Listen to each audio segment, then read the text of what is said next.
నీకు జాబ్ ఇవ్వడం నా రెస్పాన్సిబిలిటీ కాదు మామ. కానీ నీకు జాబ్ వచ్చేలా చేయడం మాత్రం నా రెస్పాన్సిబిలిటీ. జాబ్స్కి అప్లై చేయడానికి ఇప్పటిదాకా చాలా ట్రిక్స్ చూసి ఉంటావు. ఈ ట్రిక్ కూడా చూడు, నీకు దిమ్మ తిరిగిపోద్ది. ఫస్ట్ అయితే మీ లింక్డ్ఇన్ ప్రొఫైల్ ఓపెన్ చేసుకోండి. ఓపెన్ చేసుకున్న తర్వాత ఇక్కడ జాబ్ సెక్షన్లోకి వెళ్తే సెర్చ్ బార్లో మీరు ఏదైతే రోల్ కోసం సెర్చ్ చేస్తున్నారో రోల్ అయితే ఇక్కడ మెన్షన్ చేయండి. నేనైతే పైథాన్ డెవలపర్ అని ఇస్తున్నాను. సో ఇచ్చిన తర్వాత మనం చూడొచ్చు చాలా రిజల్ట్స్ అయితే వచ్చాయి ఇక్కడ. సో మనం ఏం చేద్దాం అంటే ఫిల్టర్స్లో డేట్ పోస్టల్లో లాస్ట్ 24 అవర్స్లో పోస్ట్ అండ్ రిజల్ట్స్ అయితే చూద్దాము. సో మీరు ఇక్కడ చూడొచ్చు లాస్ట్ 24 అవర్స్లో పోస్ట్ అండ్ రిజల్ట్స్ ఇవన్నీ. మనం ఏం చేద్దాం అంటే అంతకు మించి చూద్దాం.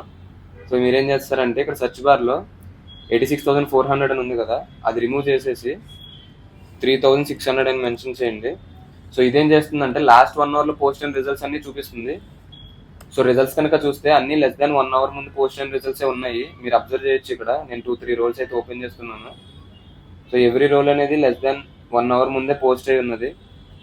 మీరేం చేస్తారంటే వెంటనే ఈ ట్రిక్ని ఫాలో అయ్యి జాబ్స్కి అయితే అప్లై చేసుకోండి. మీ ఫ్రెండ్స్కి అయితే ఈ రీల్ షేర్ చేయండి. ఖచ్చితంగా వాళ్ళకి కూడా హెల్ప్ అవుతుంది.